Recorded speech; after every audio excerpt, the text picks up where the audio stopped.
मैं मां हूं, धरती मां। शिशु जन्म एक उत्सव का दर्जा रखता है। शिशु जन्म लेता है तो माता का संसार झूम उठता है। पिता के जीवन में बहार आ जाती है। कभी यूं होता है कि नए जीवन का आगमन नई घटनाओं को जन्म देता है, और कभी यूं होता है कि घटनाएं नए जीवन की यात्रा का मार्ग निर्धारण करती हैं। विरोचन और विशालाक्षी की जीवन बगिया में भी एक फूल खिला है और दोनों उसकी सुगंध से मुग्ध हो रहे हैं। पर यह शिशु, जिसका नाम दैत्य गुरु ने बलि रखा है, क्या बनेगा, क्या करेगा, इसे जानने और देखने की उत्सुकता स्वयं मेरे मन को व्याकुल कर रही है। क्योंकि मैं जानती हूं कि दैत्य गुरु शुक्राचार्य जब किसी घटना से प्रसन्न होते हैं तो कोई नया गुल अवश्य खिलता है। ओम सूर्याय नमः। ओम सूर्याय नमः। ओम सूर्याय नमः।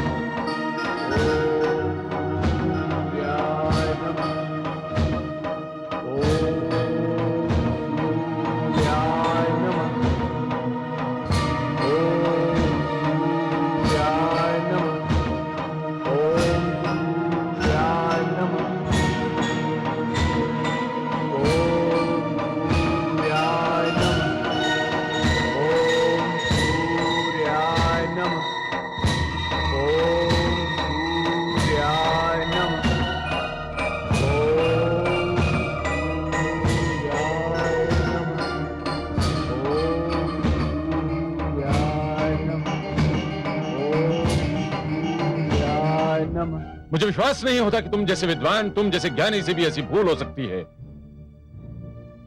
मैंने तुमसे कहा था कि विरोचन को तुरंत ही हिमालय की ओर चल देना चाहिए था।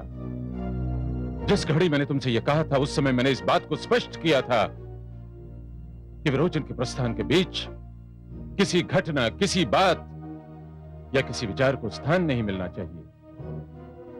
मुझसे भूल हो गई पिताश्री। पुत्र जन्म के समाचार ने विरोचन को भी सुख से अधीर कर दिया था और मैं भी भावुकता की धारा में बह गया। आश्चर्य है, तुम जैसा ज्ञानी इस बात को भूल कैसे गया कि मूल नक्षत्र में जन्म लेने वाला पुत्र स्वयं ही अपने पिता की मृत्यु का कारण बन सकता है। तो क्या इस भूल का कोई प्रायश्चित संभव नहीं? तो क्या अब कुछ भी नहीं हो सकता? अब तो आशा की केवल एक ही किरण दिखाई दे रही है। कौन सी किरण पिताश्री?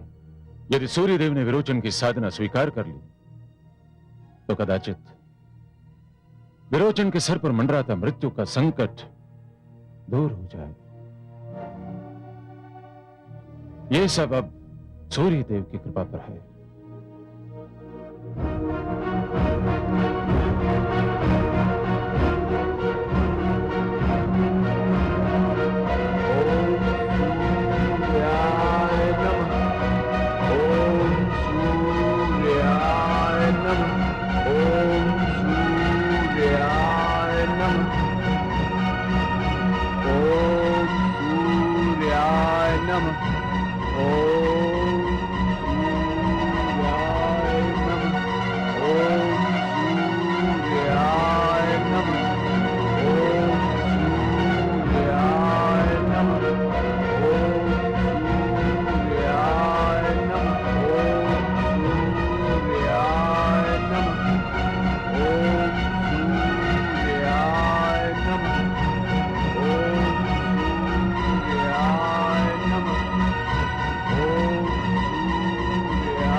बस करो वत्स, मैं उपस्थित हूं। मैंने तुम्हारा कठोर तप स्वीकार कर लिया है। मैं तुमसे अत्यंत प्रसन्न हूं वत्स। नेत्र खोलो।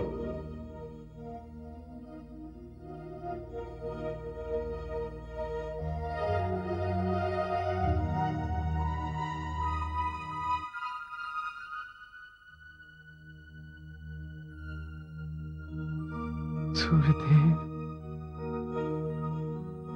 प्रणाम सूर्यदेव, प्रणाम।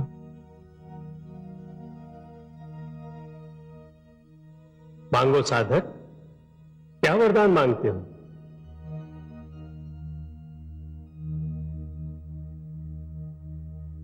हे सूर्यदेव, मेरी तपस्या को स्वीकार करने के लिए आपको कोटि कोटि धन्यवाद।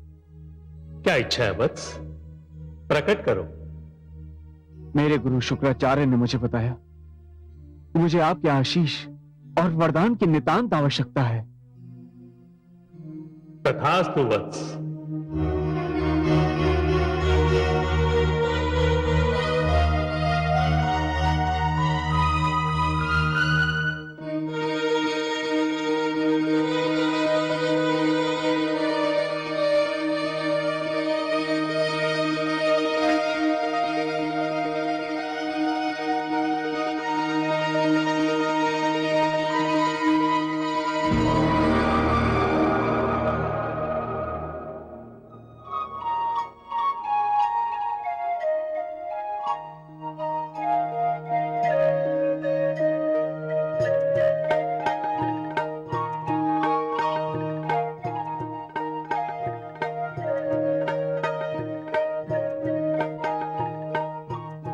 जब तक ये मुकुट तुम्हारे पास रहेगा, तुम्हें अचानक और अकाल मृत्यु का भय नहीं रहेगा। अचानक और अकाल मृत्यु का भय? हाँ वत्स, तुम्हारे गुरुदेव ने कदाचित स्नेह के कारण तुम्हें यह नहीं बताया कि तुम्हारे सिर पर अचानक और अकाल मृत्यु का संकट मंडरा रहा है। उन्हें इसकी सूचना उनके पिताश्री तथा महान ज्योतिषाचार्य भृगु ऋषि ने दी थी। परंतु चिंता मत करो, यह मुकुट अब इस अचानक और अकाल मृत्यु के संकट के विरुद्ध सुरक्षा चक्र सिद्ध होगा। यह तुम्हारी कठोर तपस्या का पुरस्कार है वत्स।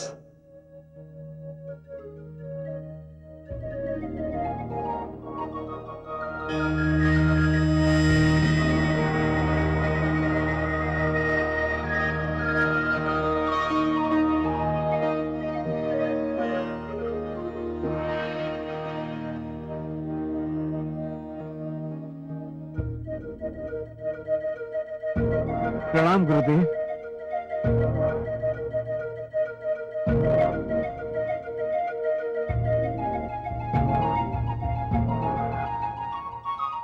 आओ प्रिय शिष्य, तुम्हारा स्वागत है।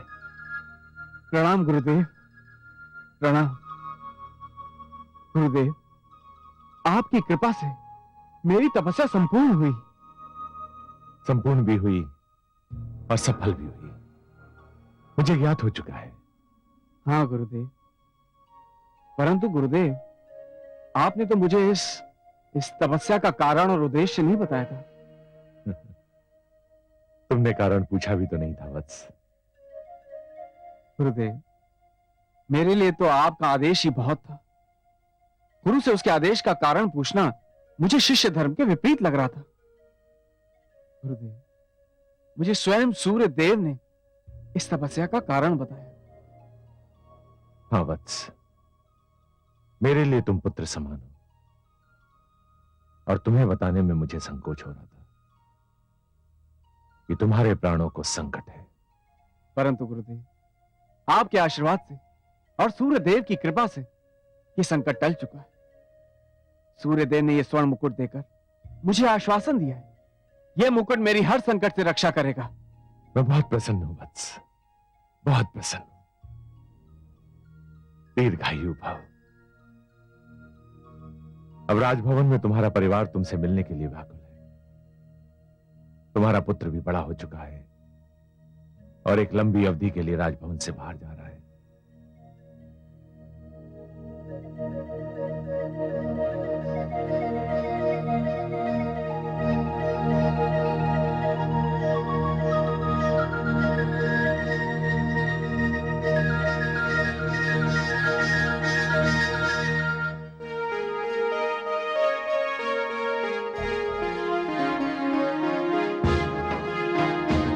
महाराज विरोचन की जय। महाराज विरोचन की जय।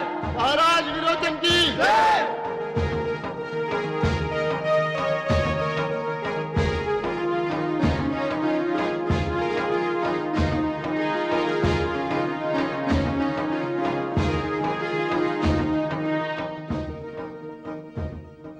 आयुष्मान भव पुत्र।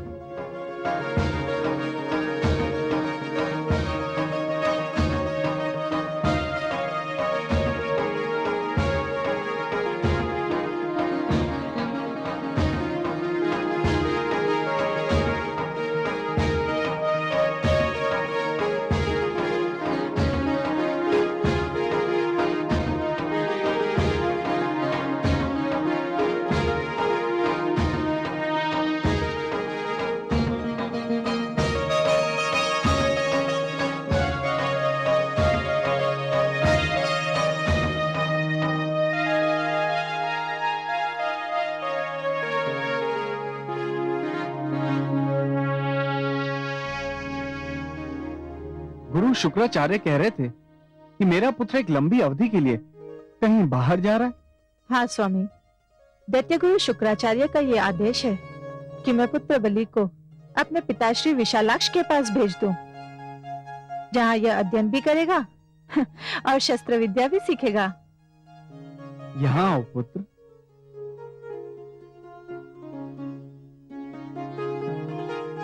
कितना बड़ा हो गया मेरा पुत्र। मैं तो इसे एक नवजात शिशु के रूप में छोड़कर गया था।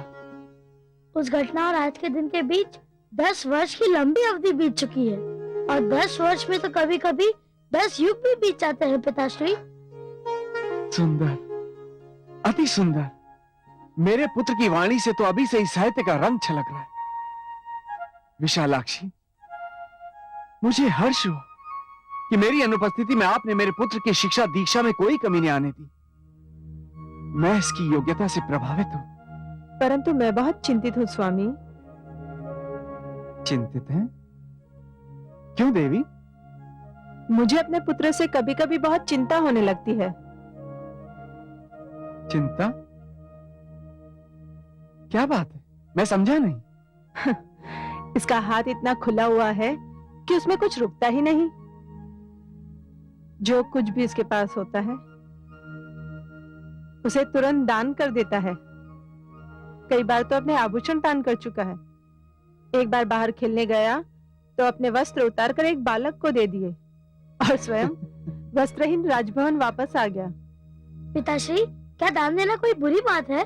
कदापि नहीं पुत्र। महान सम्राट प्रहलाद का पौत्र दानी नहीं होगा तो और क्या होगा? पिताश्री, क्या दान की कोई सीमा निर्धारित की जा सकती है? दान की सीमा का संबंध दानी के सामर्थ्य से होता है पुत्र। यदि दानी के सामर्थ्य की सीमा नहीं तो उसके दान की भी कोई सीमा नहीं होनी चाहिए। पुत्र, उस सैनिक को देखो जो देश और उसकी सीमाओं की रक्षा के लिए अपने प्राणों तक का दान दे देता है। भला उससे महान दानी कौन हो सकता है जो परहित के लिए ब्रह्मांड की सबसे मूल्यवान वस्तु अपने प्राणों तक का दान दे दे। धन्यवाद पिताश्री, मुझे आपसे इसी उत्तर की आशा थी। अब मुझे अनुमति दे। अपने पुत्र के उज्जवल भविष्य के लिए और शिक्षा के लिए मुझे अनुमति तो देनी ही पड़ेगी पुत्र। परंतु मुझे सदैव ये दुख सताएगा कि जिस व्यक्ति को उसके पिता ने अथाह प्यार दिया वो व्यक्ति अपने पुत्र को उसका एक अंश भी न दे सका।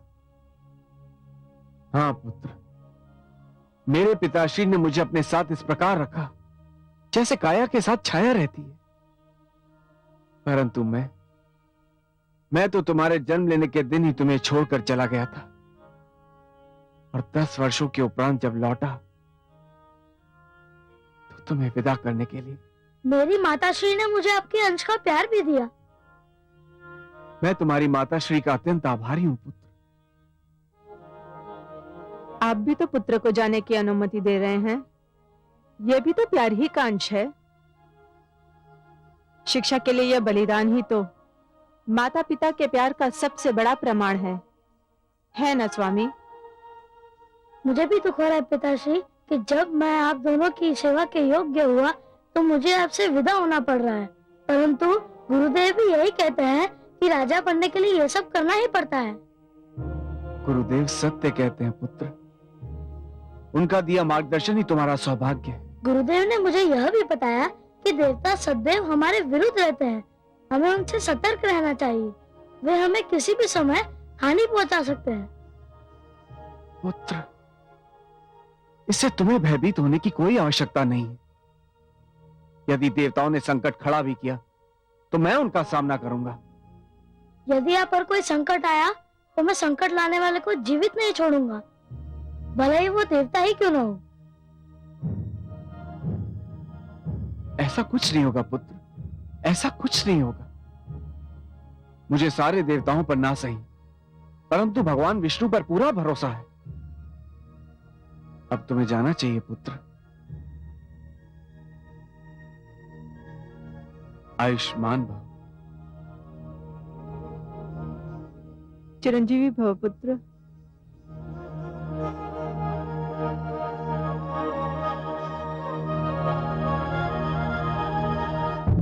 मैं मां हूं, धरती मां। राजकुमार बलि शिक्षा प्राप्त करने के उद्देश्य से अपने नाना विशालाक्ष के पास चला गया। विरोचन को दुख था कि वो अपने पुत्र को 10 वर्षों में केवल 2 ही बार देख सका। एक बार जब उसने जन्म लिया था और दूसरी बार जब वो शिक्षा प्राप्ति के लिए असुर लोक छोड़ रहा था। परंतु विरोचन ने पुत्र की शिक्षा के लिए यह त्याग स्वीकार कर लिया। विरोचन प्रहलाद के सिंहासन पर बैठा तो उसने प्रहलाद की परंपराओं को, उसकी न्यायप्रियता को आगे बढ़ाने का निर्णय किया। उसे ज्ञात था कि प्रहलाद एक महान विष्णु भक्त था। स्वयं विरोचन भी विष्णु भक्त था। इसलिए जब घोर तपस्या के 10 वर्ष पूरे होने पर वो राजधानी लौटा तो उसने एक ऐसी घोषणा की जो देखने में बिल्कुल स्वाभाविक और तर्कसंगत थी, पर जिसके कारण एक नया विवाद उठ खड़ा हुआ।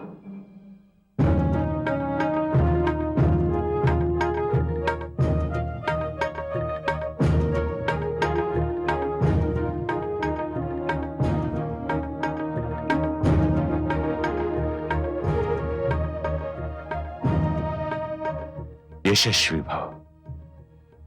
आसन ग्रहण कीजिए।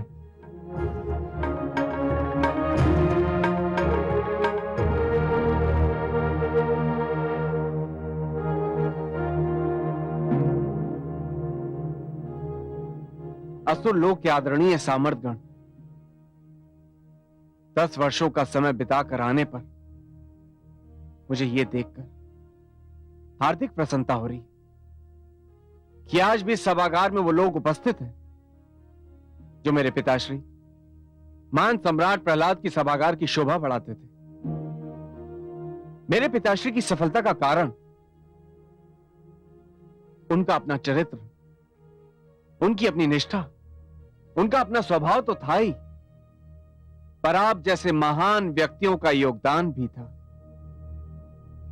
मैं इस योगदान का आदर करता हूं और इसकी महत्ता को भी जानता हूं, और अब मुझे विश्वास है कि ये महान योगदान मुझे भी मिलता रहेगा।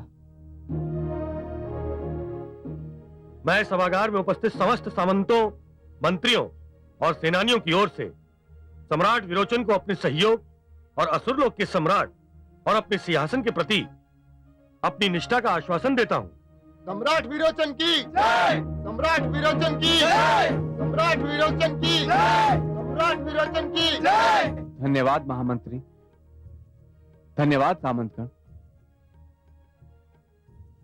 आज मैंने सभागार में आपको एक विशेष उद्देश्य से बुलाया है।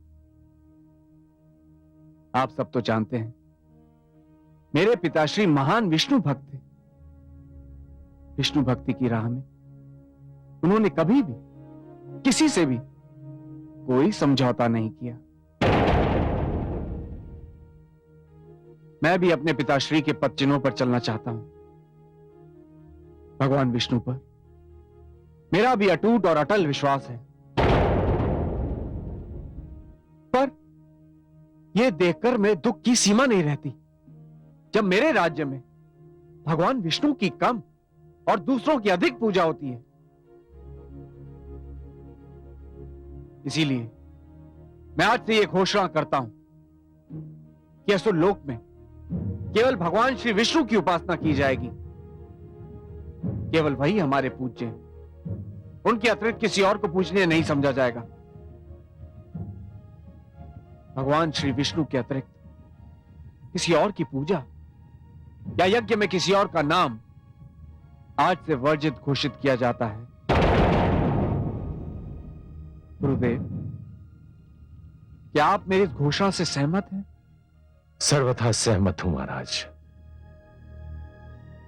धन्यवाद गुरुदेव। आपकी सहमति ने मेरी घोषणा को बल दे दिया है। समस्त असुरलोक में घोषणा कर दी जाए, ना ही भगवान विष्णु के अतिरिक्त किसी की पूजा होगी और ना ही यज्ञ में किसी को भाग दिया जाएगा।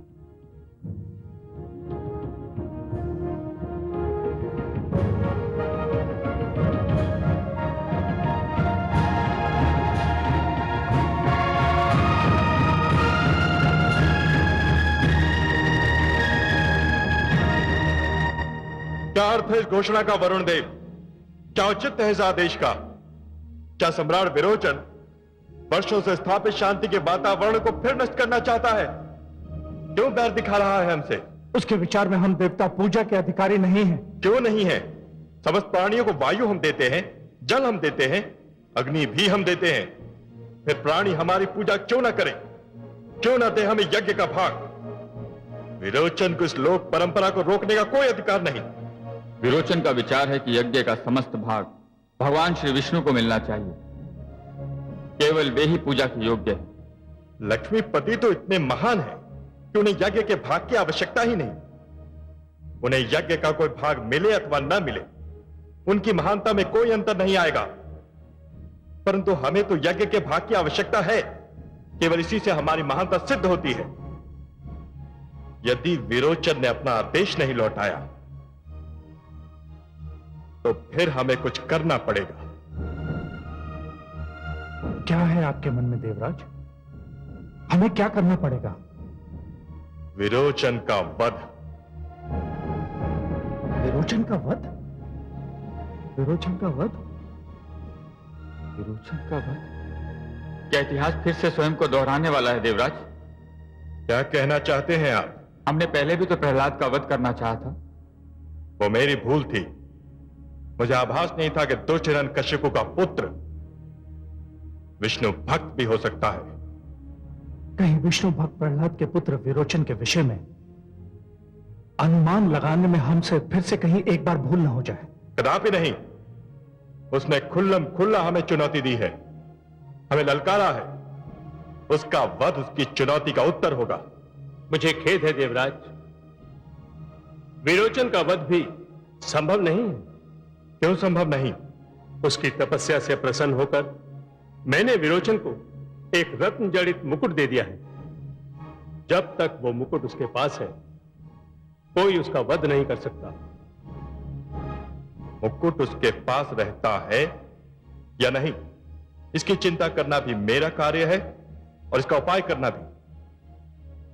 आप चाहे हमारे पक्ष में हो या ना हो, परंतु विरोचन का वध करना हमारे लिए नितांत आवश्यक हो गया है।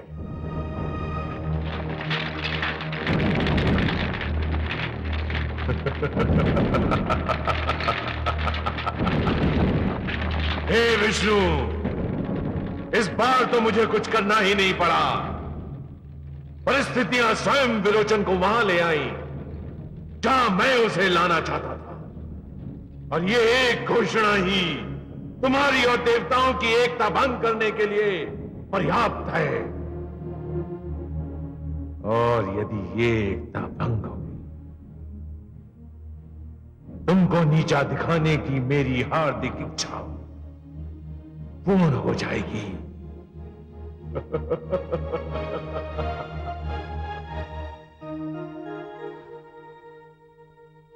नहीं मानेंगे, दैत्य गुरु शुक्राचार्य कदापि नहीं मानेंगे। क्या हुआ महादेवी, आप निराश क्यों हैं? निराश नहीं हूं कमल नयन, किंतु दैत्य गुरु शुक्राचार्य ने मुझे बहुत दुखी कर दिया है। अब क्या किया उन्होंने? अच्छा भला सुख और शांति का वातावरण छाया हुआ है चारों ओर, किंतु दैत्य गुरु को कदाचित सुख और शांति भाती ही नहीं। उनकी किस बात ने आपको रुष्ट किया है महादेवी? पौत्र विरोचन को यह बात भली नहीं लगती कि आपके अतिरिक्त किसी और की पूजा हो तथा यज्ञों में आपका भाग कम रहे। दैत्य गुरु तो उसे समझाने के स्थान पर उसे भड़का रहे हैं कि अपने राज्य में होने वाले यज्ञों में केवल आपका भाग रहे, अन्य देवताओं का नहीं। इस प्रकार वो एक ओर देवताओं और असुरों के बीच तो दूसरी ओर आपके और अन्य देवताओं के बीच तनाव उत्पन्न कर रहे हैं। जहां तक मेरा संबंध है महादेवी, मुझे यज्ञ में अपने भाग की ना तो कोई चिंता है और ना कोई आवश्यकता। पर आज तक तो यही होता रहा है कि हर यज्ञ में देवताओं का और आपका भाग रहता है। वर्षों से चली आ रही इस परंपरा को बदलने की क्या आवश्यकता है? आवश्यकता तो नहीं है, परंतु जैसा मैंने कहा महादेवी कि यह प्रथा अवश्य बन गई है, परंतु यज्ञ का इन बातों से कोई सीधा संबंध नहीं। कमल नयन, ये क्या कह रहे हैं आप? बिल्कुल सत्य कह रहा हूं महादेवी। मैं भलीभांति जानता हूं यज्ञ का संबंध अध्यात्म से कम और विज्ञान से अधिक है। विज्ञान से? कैसे कमल नयन? महादेवी, यज्ञ एक वैज्ञानिक प्रक्रिया है। हवन की अग्नि में जो जड़ी बूटियां हम समिधाओं के रूप में डालते हैं, वो वातावरण में पवित्रता और स्वच्छता उत्पन्न करती हैं। वो कीटाणुओं का नाश करती हैं। वृक्षों में फल फूल अधिक आते हैं। वर्षा उसकी सुगंध से नियंत्रित होती है। और इसीलिए महादेवी, यज्ञ में किसका नाम लिया जाता है या किसका नहीं लिया जाता, यह बात महत्वपूर्ण नहीं है। महत्वपूर्ण बात तो यह है कि परमेश्वर का नाम हृदय में है या नहीं, वो व्यक्ति ईश्वर को मन से धन्यवाद देता है या नहीं। चलो मान लिया, किंतु विवाद से तो तनाव उत्पन्न होगा। हाँ, हो सकता है, पर मेरी चिंता कुछ और है महादेवी।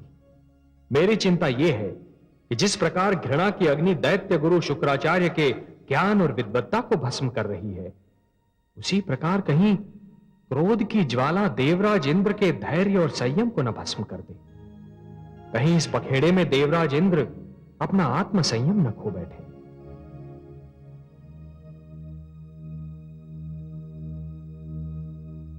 महाराज, महाराज।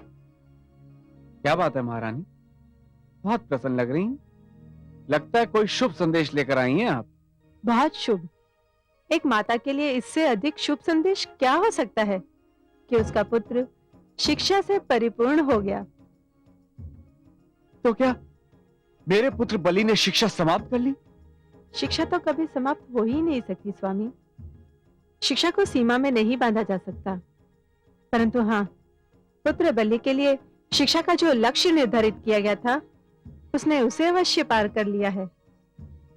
मैं प्रसन्न हुआ महारानी, इसीलिए भी कि उसने ये लक्ष्य अति शीघ्र प्राप्त कर लिया। पुत्र बलि की स्मरण शक्ति आरंभ से ही बहुत तीव्र थी। वह एक बार कोई बात सुन लेता था तो उसके मस्तिष्क से वह नहीं निकलती थी। यदि वह भूलना चाहता तो भी नहीं भूल सकता था। महारानी, मेरा मन अपने पुत्र से मिलने के लिए व्याकुल हो उठा है। मैं उसे तुरंत यहां बुला लूंगा।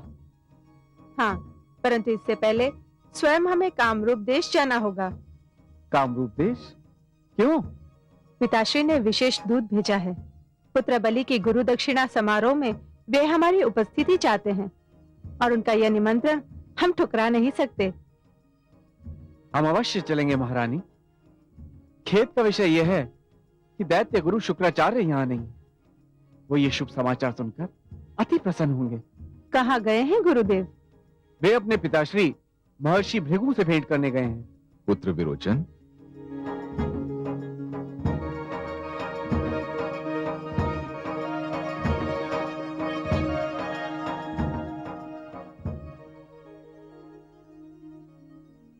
प्रणाम तायाश्री।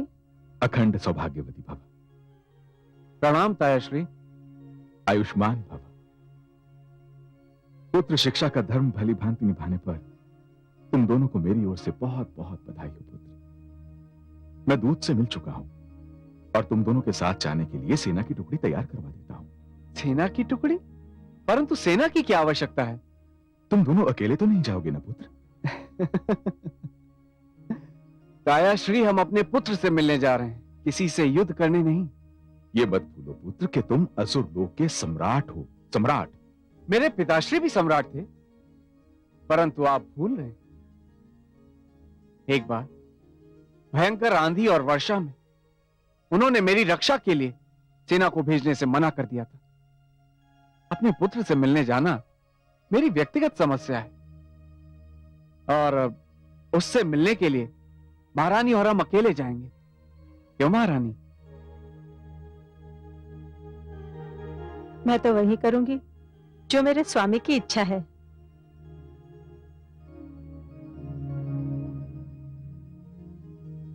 तुम्हारा कल्याण हो पुत्र। जाओ।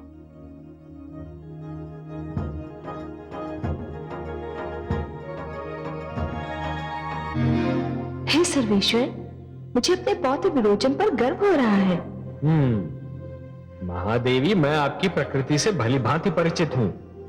आप जिसे एक बार अपना मान लेती हैं, उस पर अपनी कृपा के पुष्प बरसाने का कोई ना कोई बहाना अवश्य ढूंढ लेती हैं। है ना? और इसीलिए ये सारा संसार आपकी मधुर मुस्कान का दास बन चुका है।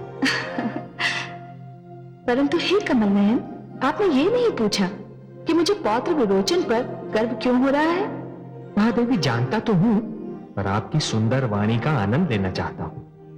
बताइए, क्यों गर्व हो रहा है? पौत्र विरोचन ने बलि के गुरु दक्षिणा समारोह में जाने के लिए अपने साथ सेना को ले जाने का प्रस्ताव अस्वीकार कर दिया। उसने अपने पिता और मेरे पुत्र प्रहलाद के इस नियम का पालन किया है कि शासकों को राजकीय साधन और राजकीय धन का अपने निजी कार्यों के लिए प्रयोग नहीं करना चाहिए। हे कमल नयन, क्या ये गर्व की बात नहीं है? सत्य वचन, अक्षरशः सत्य वचन। महादेवी, जब एक दीप से दूसरा दीप जलने लगता है तो देखते ही देखते सुंदर दीपों की एक लंबी माला बन जाती है। उसी प्रकार जब पिता के बनाए हुए सुंदर नियम पुत्र के जीवन में ढलने लगते हैं तो एक उन्नत पीढ़ी और प्रगतिशील समाज की रचना हो जाती है। महादेवी, किसी भी राजा, किसी भी शासक का कोष उसकी अपनी कमाई नहीं होता, वो तो प्रजा का धन होता है। और प्रजा वो धन राजा को इसलिए सौंपती है कि वो उसे प्रजा की उन्नति, प्रजा की सुरक्षा और देश के विकास पर लगाए, ना कि स्वयं अपने ऐश्वर्य और ठाट बाट। मुझे आशा है कि आने वाले युगों के राजा और शासक प्रहलाद और विरोचन के आचरण से सीख लेंगे। लेनी तो चाहिए महादेवी, परंतु क्या? आप रुक क्यों गए कमल नयन? महादेवी, संसार में ऐसे तत्वों की कभी कमी नहीं होगी जो इस उदारता का अनुचित लाभ उठाना चाहेंगे।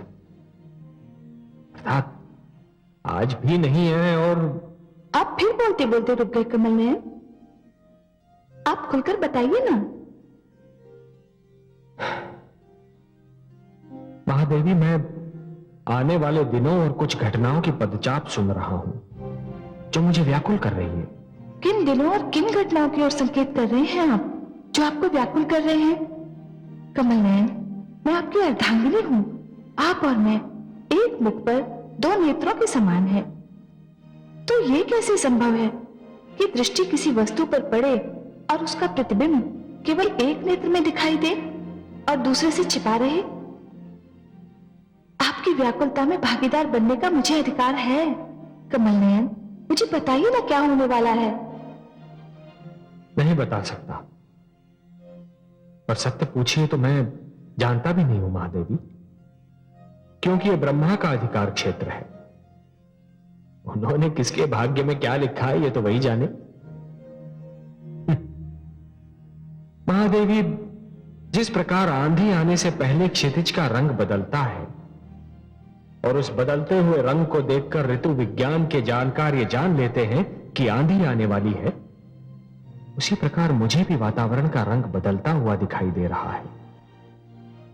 विरोचन ने देवताओं की पूजा बंद कराने का आदेश देकर देवताओं ने खलबली मचा दी है।